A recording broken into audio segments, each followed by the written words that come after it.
Avec l'aide d'Akadosh Baruch Hu, on est dans la suite de notre étude sur le traité de Betsa. Nous sommes à la page 12a et nous commençons dans la nouvelle Mishnah. Bet Shammai omerim, en motzim lo et hakatan velo et halula velo et sefer Torah, l'irshut harabim bet Hillel matirim. Bet Shammai omrim, l'école donc de Shammai de dire, en motziin, yotse veut dire sortir, motzi veut dire faire sortir. En motziin, je vous avais appris que le présent d'un verbe dans la Mishnah veut dire on a le droit. Et ein, qui est la négation, veut dire on n'a pas le droit. En motziin, on ne fera pas sortir lo et hakatan, ni le petit enfant. Velo et halulav, ni le bouquet du lulav.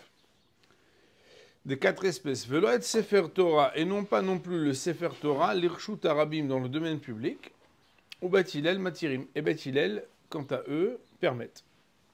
Je vous rappelle, chers amis, que nous sommes toujours dans le traité de Betsa, surnommé traité de Yom Tov. Masechet Yom Tov, c'est son surnom.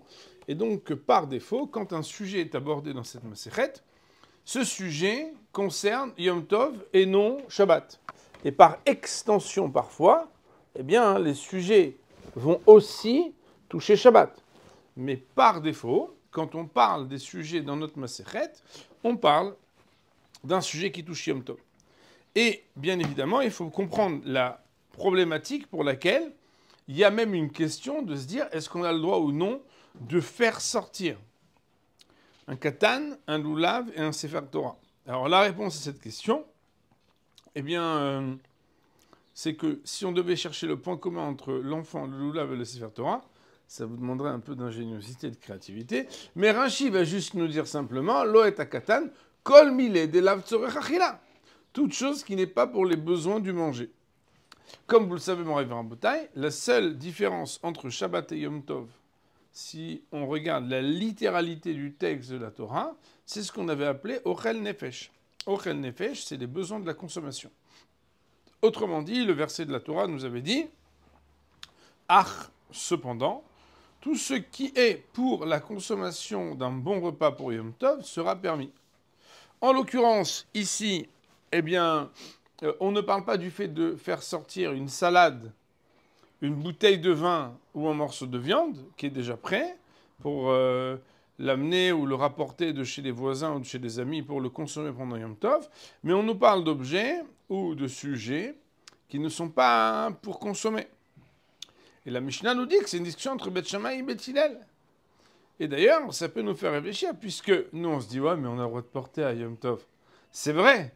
Mais pourquoi a-t-on le droit de porter et qu'a-t-on le droit de porter? C'est pas si évident en fait.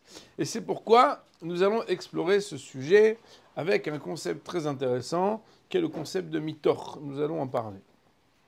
La Mishnah en tout cas nous dit qu'il y a une machloket bet Shammai et bet Hillel. Et sans plus attendre, la Gemara nous dit Tane, Tana Kame de Rabbi Yitzhak bar Avdimi a enseigné un sage devant Rabbi Yitzhak bar Avdimi. Kame, en araméen, veut dire lefanav en hébreu. Tane, Tana, Kame de Rabbi Yitzhak bar Avdimi. Il y a un sage qui a enseigné devant Rabbi Yitzhak bar Avdimi. Rabotai, vous comprenez que si on dit ça, c'est pas qu'il passe devant et dit voilà, j'enseigne devant toi. C'est qu'il y a une discussion qui va se proposer entre ces deux maîtres. Il y en a un qui vient parler devant l'autre, il faut faire quelque chose de ça. Et qu'est-ce qu'il dit, cet enseignant? Ashochet olat nedava beyom tov loke.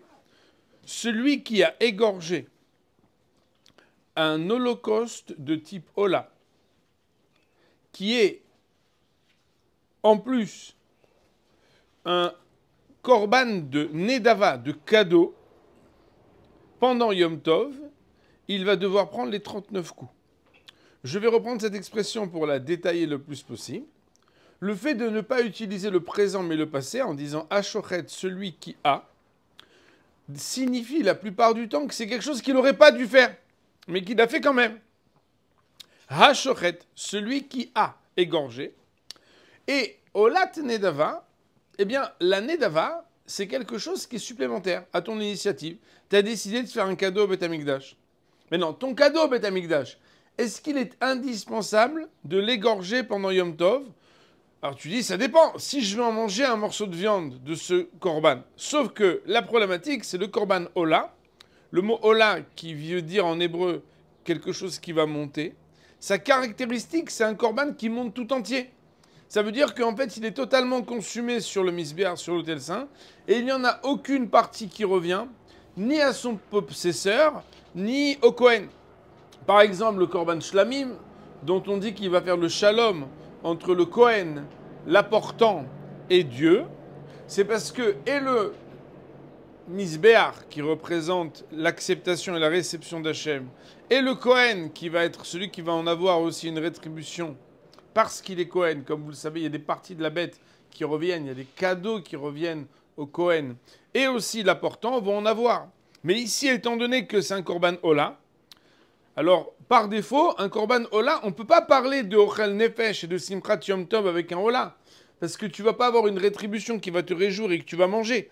Donc quand tu égorges un korban Ola, c'est forcément que c'est uniquement pas pour toi. Donc si on voulait dire qu'il y a des choses qui sont permises à cause de Ochel Nefesh, c'est certainement pas de ce côté-là qu'on pourrait parler de Korban Ola. Et la raison pour laquelle on parle de Nedava, tout simplement c'est parce qu'il y a des corbanotes qu'on est obligé d'apporter. Et d'ailleurs, je ne choque personne en vous disant, on l'avait déjà dit, que les corbanotes du Shabbat, il y a marqué Bémoado, on les apportait pendant Shabbat, on les égorgeait pendant Shabbat, on les brûlait pendant Shabbat. Mais c'est assourd. Qui a dit que c'était assourd? C'est Akadosh Baruch Hu. Mais quand Akadosh Baruch Hu dit tu l'amènes, c'est exactement comme on fait quand on fait la Mila Shabbat. On n'a pas le droit de faire une Mila Shabbat, normalement une Mila. Mais quand c'est Mila Bismana, assez d'Ochelota assez. Une misa positive, elle vient repousser tous les interdits. Sauf que, étant donné que ici, c'est pas une Ola qui était dictée par Hachem, mais c'est une Ola qui était à son initiative de cadeau personnel, eh bien là, loqué, le fait de l'avoir égorgé va engendrer qu'il ait les 39 coups qui sont administrés à celui qui a transgressé un interdit de la Torah. Et la Gemara, quand elle cite ce texte, elle voudrait donc dire que même si on a déjà vu pendant quelques pages de Gemara, je ne vais pas dire combien pour ne pas gêner personne, mais qu'on a le droit de faire la Shrita à Yom Tov. Vous vous rappelez? Il y a des conditions, certes, mais on a le droit de faire la Shrita à Yom Tov. Quand est-ce qu'on a le droit de faire la Shrita à Yom Tov? Quand c'est pour les besoins de Simchat Yom Tov, de Ochel Nefesh, de pouvoir profiter soi-même. Mais ici, ce texte nous dirait qu'à partir du moment où c'est pas pour profiter toi-même, mais entre guillemets, c'est que pour faire autre chose, même si c'est une mitzvah, ça serait interdit. Quel rapport avec l'histoire de notre Mishnah? Simplement, c'est que même si on a trouvé des cas où la Otsa'a, le fait de porter pourrait être permis quand c'est pour les besoins de Ochel Nefesh. Parce qu'on comprend bien que s'il y a énormément d'interdits qui se lèvent quand on a besoin de profiter pendant Yom Tov, comme le fait d'égorger, comme le fait de cuire, comme toutes sortes de choses, parce qu'on en a besoin pour manger Yom Tov, ça sera permis. Porter aussi pourra être permis, mais porter pourquoi? Quand tu as besoin pour manger. On aurait pu faire le trait d'union entre ce texte qui parle de la Shrita, qui lorsqu'elle est faite en tant que Olat Nedava, non pas pour les besoins de Simchat Yom Tov, mais pour uniquement payer ton vœu, que tu pourrais remettre d'ailleurs au lendemain, mais tu veux le payer maintenant, ça c'est interdit. La Gemara propose de manière sous-jacente et en filigrane de faire le trait d'union avec le fait que donc de la même manière, porter quand c'est pas quelque chose qui est pour les besoins de Simchat Yom Tov, directement à manger, parce que l'enfant on va pas le manger, le Sefer Torah on va pas le manger, le loulav on va pas le manger, ça serait interdit. Amarlé. Il lui a répondu, qui? Rav Yitzhak bar Avdimi. À qui? À celui qui a parlé devant lui. De Amar Lecha, celui qui a été cité en disant Ashochet Olat Nedava Beyom Tov, celui qui t'a dit ça, Mani, c'est comme si on contractait deux mots qui se décomposeraient comme étant man, hi. Man, même Aleph Nun, plus loin, Hi, He, Yud, Aleph, pour dire Mani, qui en est l'auteur de ce texte. Et la Gemara, dans cette question qui n'est pas encore terminée, la Gemara dit que Rav Yitzchak bar Rav Dimi de dire à cette personne, Amar lecha Mani, celui qui t'a parlé, qui est-il? Bet Shammai. Ça va comme Bet Shammai, ce texte que tu cites. Des Amré qui ont dit Lo amrinan mitor sheutra otsa letzorer, utranami shelo letzorer. Qu'on ne dira pas et qu'on ne tiendra pas le principe selon lequel, deux points ouvrés les guillemets, mitor sheutra otsa letzorer, du fait que a été permise la melacha, le travail qui s'appelle otsa, faire sortir, qui fait partie des 39 travaux qui d'habitude sont interdits le Shabbat et qui pourraient être permis dans certains cas pour Yom Tov quand on est dans Ochel Nefesh. On ne dira pas que du fait que la otsa a été permise dans certains cas, outra nami, elle a été permise aussi, le mot nami veut dire aussi, chez l'oletzorer, quand ça n'est pas pour les mêmes nécessités. Il y a deux mots fondamentaux qu'il faut retenir dans cette phrase. Le mot mitor, qui veut dire du fait que, et le mot nami. Mitor, c'est en hébreu, nami est en araméen. Et ce concept qui s'appelle mitor, c'est que ça n'est pas toutes les melachot, tous les travaux de Yom Tov qui pourraient être permis. Vous comprenez que coudre, par exemple, ça ne sera pas permis Yom Tov. Pourquoi? Ouais, mais nous, on a l'habitude de faire un rôti en cousant et en faisant une poche. Non, c'est pas un truc qui est indispensable pour manger. Oui, mais nous au Maroc, oui, mais nous en Algérie. Mais c'est alors fais comme les Ashkenazim. Ça veut dire, nous. Tu peux quand même manger, il ne faut pas exagérer. Par contre, Otsa'a, oui, Otsa'a, par exemple, pour amener une bête d'un endroit à l'autre, il va falloir quand même avoir des permissions. Pour pouvoir amener des aliments d'un endroit à l'autre, il faut avoir des permissions. Est-ce que du fait qu'on a trouvé une ouverture à la melacha, au travail de transporter d'un endroit à l'autre pour les besoins du Yom Tov, pour les besoins de Simchat Yom Tov et de Ochel Nefesh, est-ce que de ce fait on pourra étendre et faire une extension plus large, à faire que aussi dans le cas où ce n'est pas absolument nécessaire pour ça, ça sera permis. La Gemara nous dit, Bet Shammai, quant à eux, disent que non. Des Bet Hillel, parce que si tu disais que le texte dont tu as parlé, qui dit que celui qui fait la shrita de Olat Nedava à Yom Tov, il allait comme Bet Hillel. Des Bet Hillel, car si ce texte allait comme Bet Hillel, à Amri, voilà que Bet Hillel ont déjà dit, sous-entendu et établi, sous-entendu par ailleurs, ouvrez les guillemets, mitor sheutra otsa letzorer, utra nami shelo letzorer. Du fait que le fait de transporter a été permis dans des cas de nécessité première du Yom Tov, cela aura été aussi permis, même quand ce n'est pas dans les besoins absolus du Yom Tov. Et la Gemara dit, Achinami.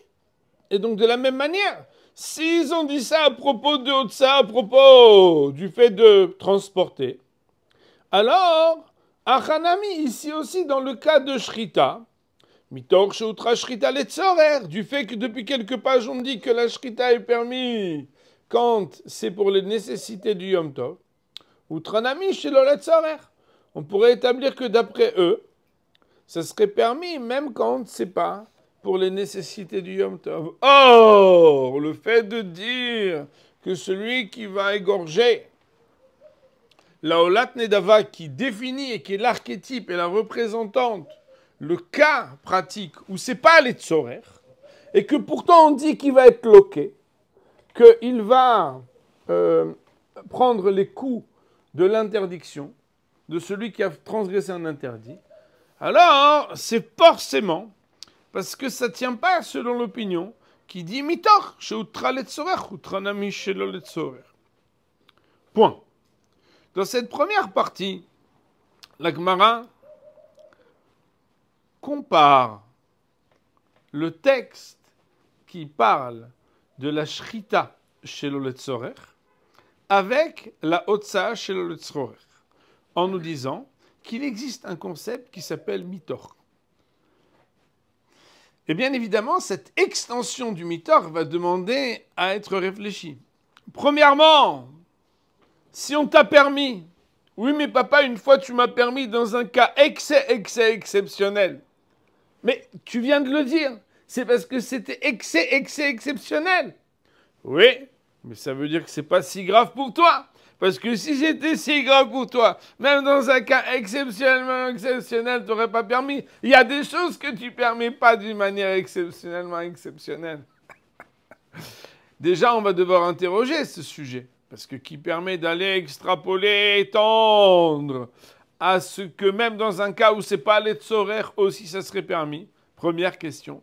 Deuxièmement, qui te dit que ce qui a été dit à propos uniquement de Otsa'a, à propos du fait de transporter, pourrait être aussi extrapolé, non seulement pas mitor dans la Otsa'a elle-même du Letzorer pour permettre aussi chez le Letzorer, mais aussi de faire un trait d'union, un pont qui paraît être un pont évident avec la menorah de Shochet, en disant que la Shrita aussi, mitor sheutra Shrita, Letzorer utranami chez le Letzorer. Et ce sujet-là va demander quand même de réfléchir. Voyons pour l'instant le commentaire de Rashi Akadosh. Nous dit Rashi dans la Mishnah, on est à la troisième petite ligne, donc du côté droit, qui est l'intérieur de la page. Il nous dit Matnitin, qui veut dire la Mishnah, Loet akatan, kol mile de lav tzorech achila. Rashi nous dit qu'en fait, ce qui est signifié ici n'est pas uniquement le cas de katan ou lav et sefer Torah, mais kol mile, toute chose. Le mot mile en araméen veut dire davar en hébreu. Kol mile, toute chose, de lav tzorech achila, qui n'est pas pour les besoins de la consommation, de nourriture. Olat Nedava, nous dit Rashi. Pourquoi on parle de Olat Nedava? Il y a Ola. Et dans Ola, il y a plusieurs familles. Il y a Olat Rova et Olat Nedava. Il nous dit Rashi Akadosh, la raison pour laquelle on dit Olat Nedava, des ilou. Alors, le mot ilou est un mot extrêmement important parce que c'est un outil de langage en étude de la Torah qui est formidable. Qui veut dire par contre. Et des ilou, des, vous savez, qui peut dire que ou parce que, car par contre, des ilou, car par contre, olat rova ayom, la ola qui aurait été celle de l'obligation du jour, sous-entendu pas une olat nedava, mais une olat rova, et pas n'importe quelle chovat ayom. Si on parlait d'une chovat ayom que Akadosh Baruch Hu lui-même il a demandé que ce soit précisément ce jour de Yom Tov qu'on doit approcher ce korban, Rachmana Sharia, la Torah le permet. Rachmana veut dire la Torah. Avalzou, mais celle-ci, sous-entendu, la Olat Nedava, Yesh la Kriva, Leachar Yom Tov. Il faudra l'approcher. Vous avez vu que j'ai dit la Kriva, parce que ça veut dire que dans le He, on met un point pour dire la Krivota, c'est l'enclise en hébreu, qui ne veut pas dire la Kriv seulement, mais ça veut dire la Krivota. Au lieu d'ajouter les 3 lettres, on met une seule lettre avec un point. La Kriva, Yesh la Kriva, Leachar Yom Tov, on devra l'approcher après Yom Tov.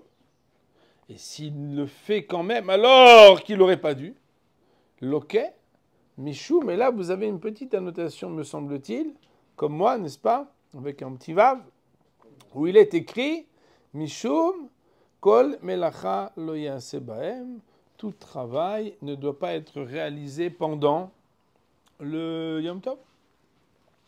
Or, ce qui t'a été permis, c'est quand c'est les besoins de la consommation. Rachid de reprendre. Lorsqu'on parle les tzorer, d'où apprenons-nous que quand c'est pour les besoins de Yom Tov, les choses sont permises? Parce qu'il est dit dans le verset Ach asher yachel lechol nefesh. Cependant, ce qui sera consommé pour toute âme, et il y a marqué Yaseh, c'est quelque chose qui sera permis. Et moi, dans ma belle version de Gemara, ici le verset qui est dans Shemot, donc dans l'Exode chapitre 12, où là-bas il y a l'exception de Ochel Nefesh pour nous apprendre que c'est permis. Point. Nous sommes arrivés donc ici à une conclusion de la Gemara pour l'instant, de dire qu'il existe une marloquette de principe entre Beth Hillel et Beth Shammai. Beth Hillel de faire l'extension mitor sheutra letzorer utra nami shelo letzorer, à propos de quoi la Gemara fait un trait d'union entre Otsa et Shrita, et de l'autre, l'opinion de Beth Shammai plus restrictive, qui considère que s'il est vrai que Utra letzorer, quand c'est pour les nécessités de ce qui est permis dans la Torah, il y a une ouverture et une permission. Lo amrinan mitor, on ne dira pas mitor, on ne fera pas ce raisonnement d'extension. Passons à la suite de la Gemara. La Gemara nous dit Matkifla Rabba.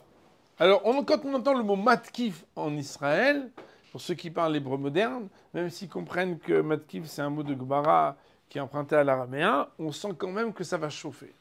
Puisque matkif c'est une objection, et la Gemara nous dit matkifla Rabba. Rabba d'objecter. Mimai, de Bet Shammai ou Bet Hillel, Béa Paligé. D'où est-ce que tu supposes que Bet Shammai et Bet Hillel, c'est à propos de ça qu'ils sont en discussion? Autrement dit, de supposer que la discussion qui fonde notre sujet, c'est de savoir est-ce qu'on fait l'extension de mitor sheutar letzorer utranami shelo letzorer ou pas. Dilma, peut-être que le mot Dilma, c'est facile à se rappeler la traduction en français, même si elle n'est pas littérale dans le contexte. Je vous avais dit une fois que Dilma soulève des dilemmes. Donc c'est peut-être, ouais. Dilma, peut-être.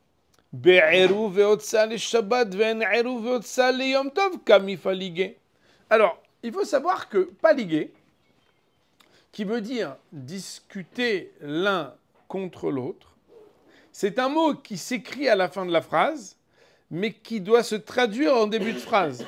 Et d'ailleurs, pour vous, c'est très significatif, puisque quand vous commencez à lire cette phrase, vous savez comment vous vous arrêtez, puisqu'il n'y a pas de ponctuation dans la Gemara, quand vous arrivez au mot plié, puisque la Gemara nous dit qui te dit, d'où est-ce que tu dis que Bet Shammai et Bet Hillel, c'est à propos de ça qu'ils discutent, point virgule, et point d'interrogation. Dilma, jusqu'au mot paligué, tu t'arrêtes pas, puisque tu vas devoir savoir à propos de quoi la Gemara propose-t-elle qu'ils discutent.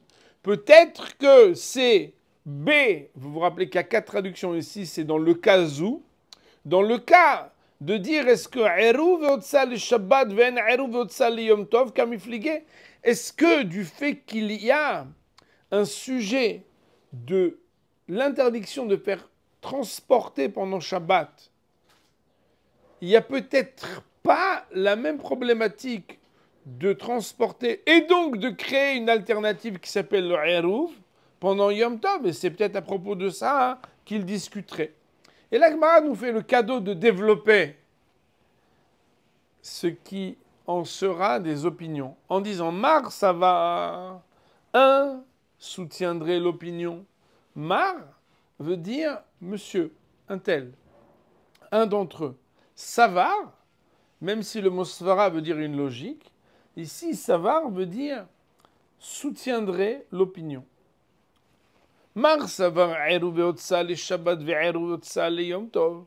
Un d'entre eux considérerait et dirait que, de la même manière qu'il y a le eruv et la otsa pendant Shabbat, eruv ve'otsa le Yom Tov, il y a aussi un interdit de transporter, et donc une nécessité de créer un eruv quand cela est permis et possible. Pendant Yom Tov aussi. Omar savar. Et l'autre, quant à lui, soutiendrait que eruv ve'otsa le Shabbat, que le sujet de transporter de manière interdite ou réduite avec l'utilisation d'un eruv concerne uniquement le Shabbat, mais par contre, ça ne concerne pas le Yom Tov. Et d'où est-ce qu'on pourrait imaginer que cela pourrait être un sujet de discussion, à savoir que le Shabbat, il y aurait Moraï Verabotai, 39 travaux, et le Yom Tov, il n'y aurait pas l'interdit de porter du tout. Autrement dit, il n'y a pas bichlal de sujet d'exception et d'extension et d'élaboration d'une permission, mais basically, par défaut et de manière basique, ça n'existe pas. Qu'est-dirtive, comme cela est rapporté. Et là, c'est très intéressant puisque dans vos belles éditions, vous devez avoir ici un verset dans la marge. Et pour ceux qui ont des vieilles éditions, je suis désolé, vous ne l'avez pas, mais je vous le dis. Il y a un verset qui dit dans Jérémie, au chapitre 17, verset 22, « Velo totziu masami batechem beyom à Shabbat. » Et vous ne ferez pas sortir de charge de vos maisons en ce jour du Shabbat. Il y a une suite à ce verset, en tout cas, la Gemara nous dit, tu vois bien que quand le prophète Jérémie, il reprend l'interdiction de transporter, même si on aurait pu imaginer qu'il y a une extension dans la Torah elle-même entre Shabbat et Yom Tov, il n'en reste pas moins qu'il y a un verset de Jérémie. Jérémie était Shomer Shabbat. Jérémie était Shomer Yom Tov. Rabotai. Jérémie, c'était un prophète. Donc, bien évidemment, c'est vrai que ce qui fait force de loi, c'est le Chumash.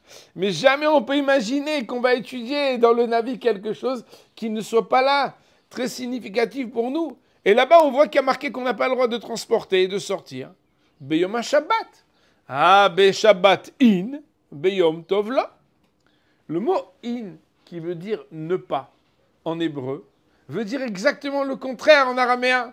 C'est pas pour piéger les juifs, Rabotai, et pour voir qui a été à la yeshiva et qui n'a pas été à la yeshiva. C'est pour voir qui c'est qui fait Hazara du shiur. C'est que, be Shabbat in, à propos du jour de Shabbat, oui, il y a l'interdiction qui dit vous n'avez pas le droit de transporter. Beyom Tov, mais à propos de Yom Tov, non. La Gemara propose donc ici de dire que peut-être que le sujet qui concerne la marloquette entre Beth Shammai et Beth Hillel n'est pas tant de dire mitor en disant il y a une exception, est-ce qu'on fait l'extension ou est-ce qu'il y a une exception et on ne fait pas l'extension? La Gemara nous dit mais pas du tout. Peut-être qu'en réalité il n'y a pas besoin de commencer à faire d'exception. Parce qu'il n'y a pas bichlal d'interdiction. Et c'est peut-être à ce propos de ce sujet-là que la Gemara est en mahloket. Je dois absolument vous dire à l'oral quelque chose d'important. C'est que Gemara nous dit ici, Eruv ve'otsa'a. Elle associe ces deux sujets. Je ne sais pas si vous savez, mais pas tout le monde porte, même quand il y a un Eruv. Est-ce que vous avez déjà entendu parler de ce sujet? Moi, par exemple, à l'extérieur, le Shabbat, même si on habite en Eretz Israël, Bli Neder, normalement, je ne porte pas. Pourquoi?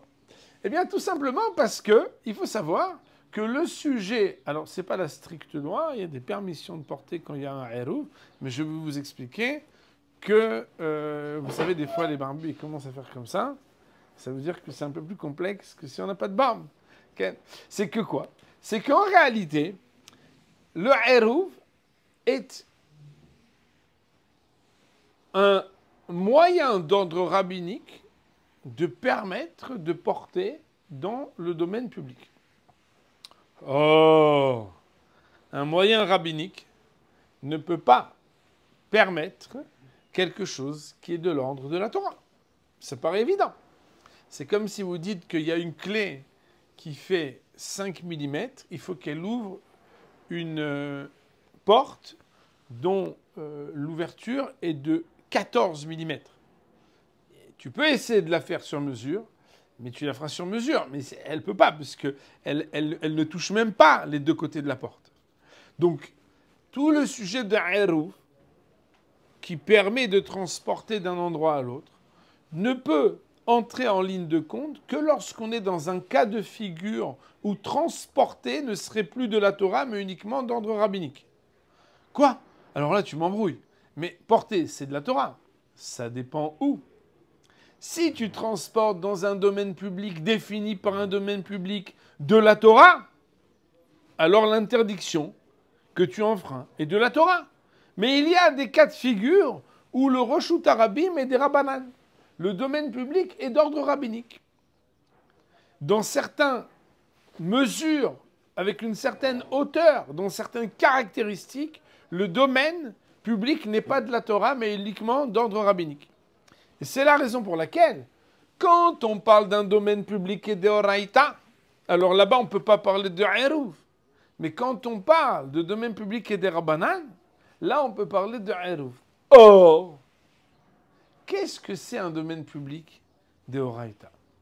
Il existe deux opinions à ce sujet. Certains vont dire que le domaine public d'Oraïta, c'est un espace suffisamment large pour laisser passer 600 000 personnes dans le même temps, dans la même journée. Exemple, avenue Charles de Gaulle. Vous savez que l'avenue Charles de Gaulle, c'est celle qui part, grosso modo, de la Porte Maillot jusqu'à la Défense. Et là-bas, on va dire Ben Porat Yosef, parce qu'on ne parle pas là-bas des jeunes juifs qui vont étudier. Mais vous comprenez qu'il y a une largeur exceptionnelle où là-bas passe dans la journée, en voiture, etc., bon nombre, peut-être pas 600 000 personnes, mais si on fait la queue et qu'on s'organise, c'est un endroit où il y a un très grand passage, vous comprenez? Champs-Élysées, etc. Il y a une autre définition qui dit que non, à partir du moment où il y a 16 coudées de largeur, ça s'appelle déjà un Reshut Harabim de la Torah. Selon ceux qui disent que le Reshut Harabim de la Torah, c'est uniquement si 600 000 personnes peuvent passer dans cet espace. On peut dire que ce n'est pas fréquent. Par exemple, dans les rues d'Yerushalayim, il n'y a pas beaucoup d'endroits où peuvent passer tellement de personnes. D'ailleurs, pour ceux qui arrivent à l'heure au shiur, même quand ils ne viennent pas en vélo, ils savent que les pkakim du matin, des fois, tu te dis, mais c'est pas possible, celui-là, il s'est mis au milieu, il a bloqué tout le monde. Tout le monde. Ça veut dire que vous pouvez passer à combien? Pas énormément. Dans ce cas-là, ça veut déjà dire que si l'exigence, elle est tellement large, tous les autres cas de figure vont être un domaine de Reshut Harabim, des Rabbanan, pour lequel le Eruv fonctionnera. Bien évidemment, le Eruv a des lois. Le traité de Eruvin est plus difficile que le traité de Betsa, dans sa longueur et dans ses détails. D'ailleurs, si vous le voulez, un jour on l'étudiera, si ce n'est qu'il y a 3 masertot que nos Hakamim nous disent qu'elles donnent un peu froid, même en plein été, à ceux qui vont les étudier. Rachetevot Ani, Akrostish Ani, Eruvin, Nida, Yevamot. Quand on étudie Eruvin, Nida et Yevamot, on sait que c'est des sujets qui n'ont rien à voir avec le reste. Et ça veut dire que même si quelqu'un il a étudié des bonnes années à la yeshiva, ou il a étudié des bonnes années au Beth Midrash, s'il n'a pas étudié bien le sujet de Eruvin avant, il ne comprend pas grand-chose. Nida et aussi Yevamot. Bon, c'est une parenthèse. Tout ça pour vous dire que par contre, ceux qui pensent que dès lors qu'on a 16 amot, ça veut dire à peu près 8 ou 9 mètres, on est déjà dans un Reshut Harabim de la Torah pour lequel le Eruv ne pourra pas aider. Alors là, les problèmes commencent. Parce que même si c'est un Eruv qui est fait par des grands barbus très sérieux, ça ne changera rien. Parce qu'à la base, c'est un domaine public pour lequel ça ne marcherait pas. Et étant donné que dans l'opinion de Rabbi Yosef Karo dans le Shulchan Aruch, maintenant vous savez ce que ça veut dire, puisque vous avez étudié un peu Mishnah Berurah avec moi, il n'est pas limpide que son opinion soit aussi exigeante que celle de ceux qui disent 600 000 personnes pourraient passer, et qu'il y aurait des raisons de penser que, pour l'opinion de Rabbi Yosef Karo et donc des Sfaradim, peut-être que même quand on est déjà dans une largeur de 16 amas, alors on est dans un Reshut Harabim d'Oraïta. C'est la raison pour laquelle ceux qui peuvent doivent s'abstenir de porter le Shabbat, même dans un endroit où il y a un Eruv. Mais ça ne concerne pas les personnes qui ne veulent pas être très vigilants des mitzvot. Alors pourquoi je vous ai parlé de ça? C'est pas pour vous raconter mes affaires personnelles. C'est pour vous dire, Moraï Verabotai, que quand la Gemara associe le concept de Eruv avec le concept de Otsa, c'est-à-dire le sujet de l'organisation de ce qui permet, malgré l'interdit de porter, de pouvoir transporter, c'est une expression générale, Eruv et Otsa, mais qui n'a sa possibilité d'être strict que dans le cas où le Reshut Harabim est des Rabbanan. C'est bon? Mais non. Si on regarde Rashi Akadosh, on voit qu'il est écrit Be'eruv ve'otsa. Vous l'avez? Be'eruv ve'otsa. Peut-être que c'est à propos du cas et du sujet de Eruv et Otsa. Imne Esra Otsa Beyom Tov. Est-ce que, sous-entendu, Bichlal, comme on dit en hébreu, est-ce que de manière même basique, a été interdit le sujet de transporter à Yom Tov, Venit Kenu Ilchot Eruv Hatzerot le Yom Tov, et que de ce fait ont été instituées les lois de Eruv Hatzerot, de ce qui permet de transporter d'un endroit à l'autre les Yom Tov, Imlav. Peut-être que même pas. Autrement dit, peut-être qu'à la base, le sujet de Mahaloket entre Beth Shammai et Beth Hillel n'est pas mitoch. Est-ce qu'on fait l'extension ou non? Mais est-ce que Bichlal, est-ce que ça commence de parler de Otsa Yom Tov ou non? Il y en a qui disent En Eruv Otsa. Je dis, mais attends, mais comment c'est possible? On nous amène un verset de Jérémie. Nous dit Rashi, et bien que l'essentiel de l'interdit de transporter, il est appris, mais de, ouvrez les guillemets, un verset qui se trouve être dans le livre de Shemot au chapitre Lamed Vav 36. Nafkalan, il sort pour nous. Autrement dit, qu'est-ce qu'on nous ramène un passouk de Jérémie pour nous apprendre les lois du Shabbat? On l'a déjà appris dans le livre de Shemot. Et d'ailleurs, c'est commenté dans Gemara de Shabbat à la page 96b, comme c'est ramené dans la parenthèse. Quand on dit bien que, c'est que, je relis la phrase maintenant sans traduire, bien qu'on l'apprenne de là-bas, point virgule, Yirmiyah, Jérémie est venu, ou Piresh, et il a explicité, chez l'One Israël à Shabbat, que ça n'a été interdit que le Shabbat. Mishumachi kasharu. Et c'est pour cela qu'il y a eu besoin de permettre quelque chose qui avait été interdit. Aval, shrita, sheyav melacha. Mais, quand on parle d'une shrita, la shrita, il n'y a pas de discussion. Est-ce que c'est interdit Yom Tov ou non? C'est quelque chose qui fait partie de tous les travaux interdits.